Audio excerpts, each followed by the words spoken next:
Hello everyone, welcome to Profound Education. Subject code BC040।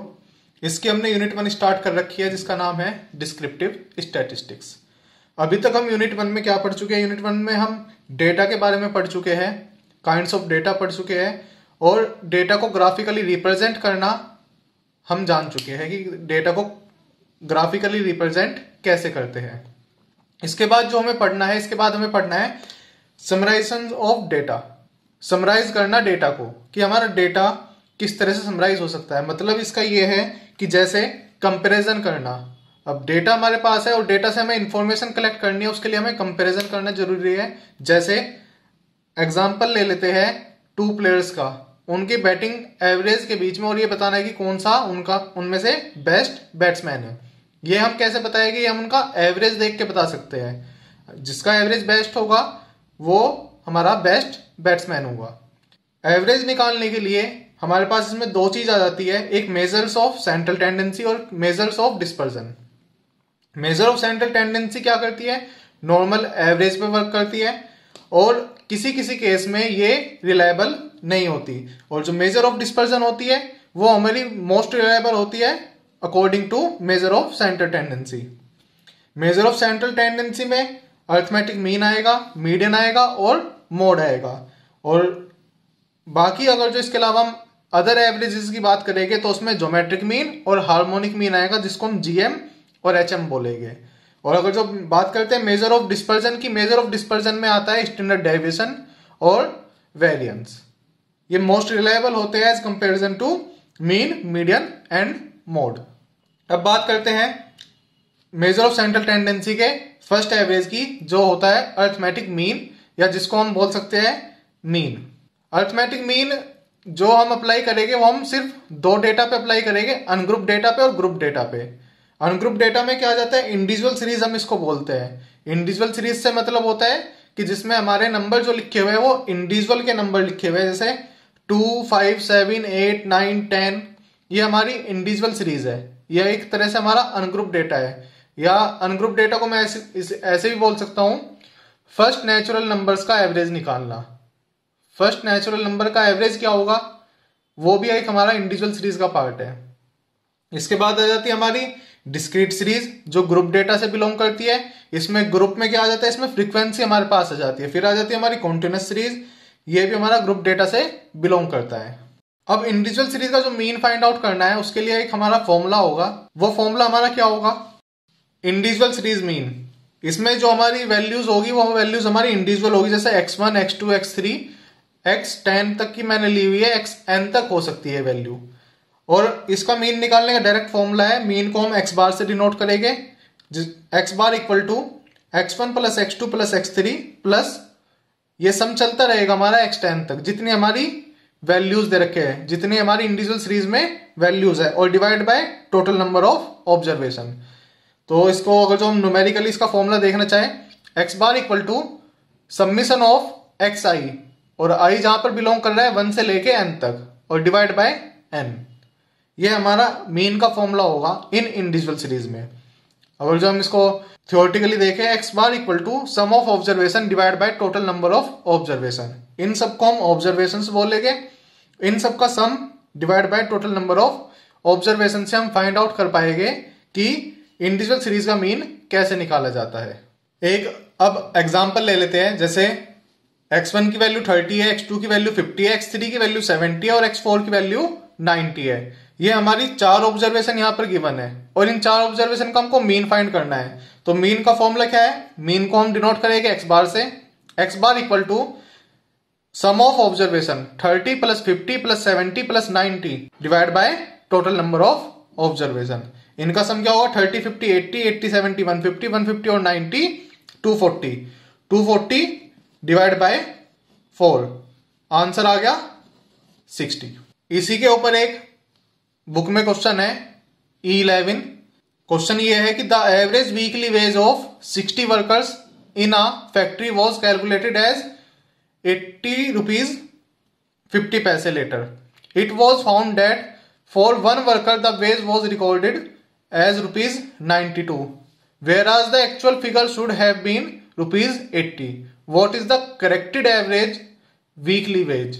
इसमें जो बताना है करेक्टेड मीन बताना है। एवरेज का मतलब कहीं भी एवरेज से नॉर्मल एवरेज लिखा मिलेगा, हम उसको मीन कैलकुलेट करेंगे उसका। तो उसने एवरेज जो दिया हुआ है 60 वर्कर्स का दिया हुआ है 80 रुपीज 50 पैसे, ये उसने कैलकुलेट किया हुआ है।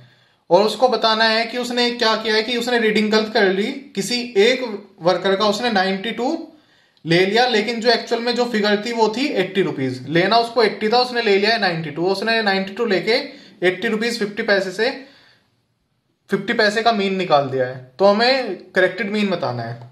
मीन का फॉर्मूला मैंने अभी बताया था क्या होता है, x bar equal to summation of x I upon में एन। तो जब भी इस तरह के करेक्टेड वाले क्वेश्चन आएंगे तो उसमें क्या करना है, उसमें हमें सबसे पहले समीशन को फाइंड आउट करना है। और समीशन को जैसे ही मुझे फाइंड आउट करना पड़ेगा, तो समीशन को फाइंड आउट करने के लिए मैं एन को लेफ्ट हैंड साइड भेज दूंगा, तो मेरा फॉर्मूला आ जाएगा एक्स बार मल्टीप्लाई एन।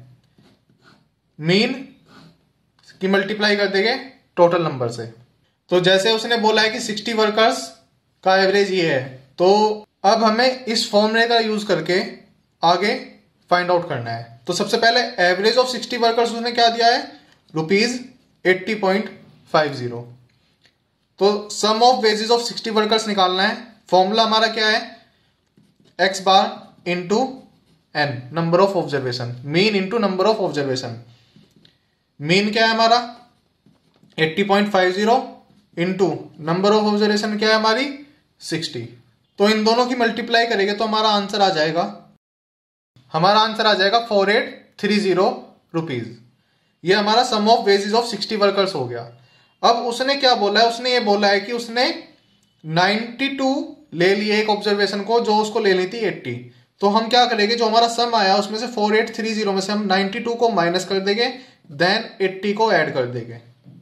एक ऑब्जर्वेशन हमने माइनस की और एक ऑब्जर्वेशन को हमने ऐड कर दिया। तो 4830 माइनस 92 प्लस 80। तो एक्चुअल में हमने कितना इसमें माइनस किया है, इसमें हमने 12 को माइनस किया है। तो आंसर हमारा यहां से आ जाएगा 4830 माइनस 12 इक्वल टू 4818। ये हमारा सम आ चुका है। अब करेक्टेड सम आ चुका है किसका, दोबारा से 60 वर्कर्स का। करेक्टेड सम इस बार जो उनके वेजेस का है वो 4818 है। अब हमें करेक्टेड मीन को फाइंड करना है। उसने बोला करेक्टेड एवरेज हमें फाइंड आउट करना है। और करेक्ट मीन का फाइंड करने का फॉर्मूला क्या होता है, x bar equal to summation of x I upon में n. Summation of x I upon में एन, ये है हमारा करेक्टेड वाला। और समीशन एक्स आई का मतलब है जो हमने अभी निकाला है सम 4818, जो हमारा न्यू सम आया है, डिवाइड बाय टोटल नंबर तो हमारे 60 है, क्योंकि हमने 1 माइनस किया है, और मतलब एक वेजेस को माइनस किया और दूसरे को हमने ऐड कर दिया है। इसको हम डिवाइड करेंगे और यहां से हमारा आंसर आ जाएगा। जो हमारा आंसर होगा 80 रुपीज 30 पैसे। ये हमारा न्यू मीन आया है, करेक्टेड मीन आया है। तो हमने अनग्रुप डेटा के लिए मीन फाइंड आउट करना सीख लिया है। अब जो हमें मीन फाइंड आउट करना है वो हमें फाइंड आउट करना है ग्रुप डेटा के लिए। और ग्रुप डेटा में हमारे पास दो चीज गिवन होगी, एक हमारे पास वैल्यूज गिवन होगी और वो उसकी फ्रीक्वेंसी के साथ होगी। जैसे values x1 x2 x3 xk तक है, with frequencies f1 f2 fk तक। ये इसकी कोरस्पॉन्डिंग फ्रीक्वेंसीज होगी। तो इसका डायरेक्ट फॉर्मूला क्या अप्लाई होगा, एक्स बार, अगेन एक्स बार होगा इसमें मीन भी, x1 into f1 multiply of frequency into values, x2 plus x2 into f2 plus x3 into f3 and so on. और डिवाइड कर देंगे हम इसको टोटल नंबर ऑफ फ्रीक्वेंसी से, f1 plus f2 plus f3 plus f4 plus and so on fk।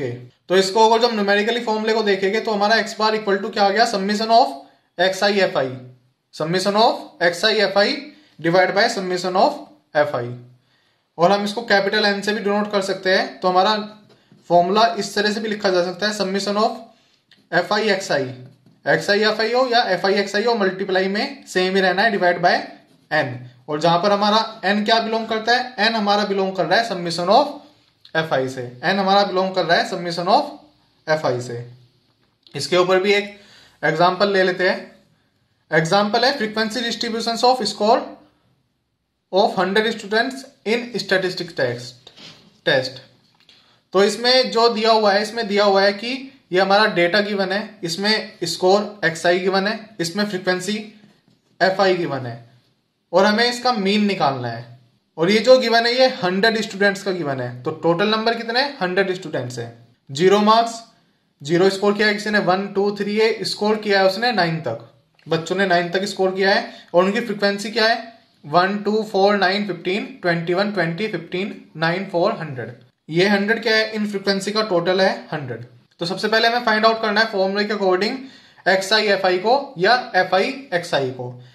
तो 0 into 1 0 हो जाएगा, 1 into 2 2 हो जाएगा, 2 इंटू 4 8, 3 इंटू 9 27। ऐसे हम बाकी की सारी फाइंड आउट कर लेंगे और उन सब का हम सम करके निकाल लेंगे 535। उनका सम आ गया 535। बस हमें अब कुछ नहीं करना, अब हमें डायरेक्ट फॉर्मूला अप्लाई करना है। और जो फॉर्मूला हमारा होगा वो mean x bar equal to FI XI summation of FI। और हमने निकाला था summation of FI XI 535 divide by 100। तो ये वैल्यू आ गई हमारी x बार इक्वल टू 5.35। तो जो हमारा एक्चुअल मीन आया वो हमारा आया है 5.35। अब जैसे मैंने बताया था कि ग्रुप डेटा में 2 सीरीज आती है, एक डिस्क्रीट सीरीज आती है और एक कॉन्टिन्यूस सीरीज आती है। अभी हमने जो क्वेश्चन किया था वो क्वेश्चन था डिस्क्रीट सीरीज का, और अब हम जो क्वेश्चन करने वाले हैं एग्जाम्पल 9 वो हमारा है कॉन्टिन्यूस सीरीज के ऊपर। कॉन्टिन्यूस सीरीज मैंने अपनी लास्ट वीडियोस में बता चुका हूं मैं कि उसमें क्लास बाउंड्रीज होती है और लिमिट में होती है हमारी। जैसे यहां पर क्वेश्चन है frequency distribution of lives of 100 electric bulbs. यहां पर बात करी गई है 100 इलेक्ट्रिक बल्ब्स की लाइव्स के बारे में। तो जैसे यहां पे क्लास बाउंड्रीज दे रखी है 510 टू 590 और उनकी फ्रीक्वेंसी दे रखी है 1 2 5 8 13 26 20 12 6 6 1। फ्रीक्वेंसी का सम क्या दे रखा है उसने 100, यहां भी गिवन है तो हमें यहां पे सम निकालने की जरूरत नहीं है। तो कंटिन्यूस में सबसे पहले करना क्या होता है, कंटिन्यूस में जो होता है वो क्लास बाउंड्रीज गिवन होती है, उससे हमें क्लास मार्क निकालना होता है जिसको हम बोलते हैं XI। डिस्क्रीट में हमें XI गिवन होता है और FI गिवन होता है, बट कंटिन्यूस में हमें XI निकालना पड़ता है। और XI निकालना मैंने अपनी लास्ट वीडियोस में मैं बता चुका हूं कि XI को कैसे निकालते हैं। Sum of both the boundaries divide by 2, तो वो हमारा क्या आ जाता है क्लास मार्क आ जाता है। और जो इनके बीच में डिफरेंस है, इनके बीच में 80 का डिफरेंस है, सबके बीच में इक्वल डिफरेंस मिलेगा, सबके बीच में जो डिफरेंस मिलेगा इक्वल मिलेगा। अपर लिमिट और लोअर लिमिट के बीच में जो डिफरेंस होगा वो इक्वल होगा। तो जैसे हमने अभी क्या किया कि lower limit plus upper limit divide by 2, हमारा क्लास मार्क आ गया 550.55। ऐसे ही उसमें इनके बीच में 80 का डिफरेंस है तो हमें आगे की फाइंड आउट करने की जरूरत नहीं होती, तो उसमें 80 को ऐड करते चले जाओ और हमारा आंसर आता चले जाएगा। तो ऐसे हमने सारी क्लास मार्क को निकाल लिया है। और जैसे क्लास मार्क को निकाला है तो अब हमारा नेक्स्ट स्टेप होगा इन दोनों की फ्रीक्वेंसी और क्लास मार्क के आपस में मल्टीप्लाई करना। उनको मल्टीप्लाई करके लिख लिया है और उसके बाद हमारा नेक्स्ट स्टेप होगा उनको सम अप करना। तो यहाँ पर सभी XI FI को सम कर दिया गया है और देन फॉर्मूले में अप्लाई कर दिया गया है। फॉर्मूला हमारा है x bar equal to summation of FI XI divide by summation of FI। Summation FI XI की वैल्यू क्या आती 97775 डिवाइड बाय 100। तो हमारा जो आंसर आता है वो आता है 977.75 आवर्स। ये हमारा किसके लिए हो गया, ये कॉन्टिन्यूस के लिए हो गया हमारा। तो मीन हम निकालना पड़ चुके हैं इंडिविजुअल सीरीज के लिए जिसको हम बोलते हैं अनग्रुप डेटा। मीन कैलकुलेट करना पड़ चुके हैं हम ग्रुप डेटा के लिए जिसमें 2 चीज आती है डिस्क्रीट सीरीज और कॉन्टिन्यूस सीरीज। अब एक क्वेश्चन है, in a construction project 60% of the labours work on a daily rate of 60 rupees per day. The rest are paid at a weekly rate of 450. If the rate for the first group is increased by 15% and the rate of the second group is reduced by 20%, will the average income of the labor increase or decrease? हमें बताना है कि worker की जो average income है वो increase होगी या डिक्रीज होगी, कि अगर जो उनकी इनकम जो 60% थे उनकी 15% से बढ़ा दी जाए और जो 40% थे उनकी 20% से घटा दी जाए। तो सबसे पहले हमें एवरेज निकालना पड़ेगा उनकी नॉर्मल का, जो ना उनकी बढ़ी थी ना उनकी घटी थी। तो सबसे पहले लेट कर लेते हैं कि जो हमारे पास वर्कर थे वो 100 लेबर्स हमने लेट कर लिए। 100 से करना क्वेश्चन को काफी इजी रहता है, जब भी परसेंटेज की बात हो तो 100 लेट कर लेना चाहिए। जैसे ही हमने 100 लेट किए तो हमारे पास 60% लेबर्स आ गए जो 60 रुपीज पर डे सैलरी जिनको मिलती है, और 40 लेबर्स ऐसे आ गए जिनको 450 वीकली मिलती है। और वीकली का अगर जो हम पर डे कैलकुलेट करेंगे, उसने बोला है संडेज और हॉलीडेज, तो मतलब जो वर्कर्स काम कर रहे हैं वो सिर्फ 6 दिन काम कर रहे हैं, तो 450 को 6 से डिवाइड कर देंगे, हमारी जो 40 लेबर्स की सैलरी पर डे की आ जाएगी वो आएगी 75 पर डे।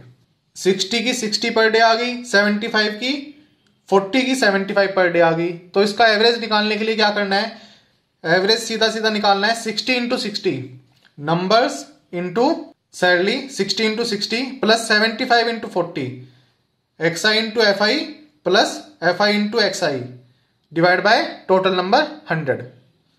और यहां से जो इनकी मीन आया है वो मीन आया है, इनका एवरेज जो आया वो आया 66 रुपीज। 100 वर्कर्स का जो मीन आया वो 66 रुपीज आ गया है। अब उसने क्वेश्चन में ये बोला है कि अगर जो इन 60 रुपीज को 1.15% से बढ़ा दिया जाए और इन 75 रुपीज को 20% से घटा दिया जाए, तो उनकी एवरेज या उनका जो मीन सैलरी आनी है उसमें कितना इंक्रीज या डिक्रीज होगा। तो जैसे न्यू मीन निकालेंगे हम, उसमें 60 तो पहले लेबर्स थे, उनकी 60 क्या थी, पहली सैलरी थी, उसको बढ़ाया कितने से, क्या है 15% से, और 15% बढ़ाने का मतलब क्या होता है 1.15, 100% प्लस 15% डिवाइड बाय 100, उसका मतलब है 1.15 प्लस 40 इंटू 75, 40 वर्कर्स उनकी सैलरी 75 इंटू उसको घटाया गया है 20% से, 20% डिक्रीज करने का मतलब होता है 100 में से 20% को घटाना, that mean 0.80 and divide by 100, क्योंकि पिछली बार भी वर्कर्स तो 100 ही थे, इस बार भी वर्कर्स 100 ही है। तो ये सारी कैलकुलेशन करने के बाद जो हमारा आंसर आएगा, न्यू मीन जो हमारा आएगा 65.40 आएगा। और अब हम यहाँ पे बता सकते हैं कि जो नॉर्मल एवरेज था वो 66 था, और जो न्यू एवरेज आया वो आया हमारा 65.40। तो इसका मतलब ये है कि उनकी क्या हो चुका है, डिक्रीज आ चुका है। कितने का डिक्रीज आ चुका है उनके एवरेज में, 0.60 का, 0.60 रुपीज का डिक्रीज आ चुका है, 0.60 का डिक्रीज आ चुका है। ये हमने मीन को कैलकुलेट करना सीख लिया है कि एवरेज कैसे निकालते हैं। मीन को निकालने के 2 तरीके और होते हैं, वो मैं अपनी नेक्स्ट वीडियो में बताऊंगा।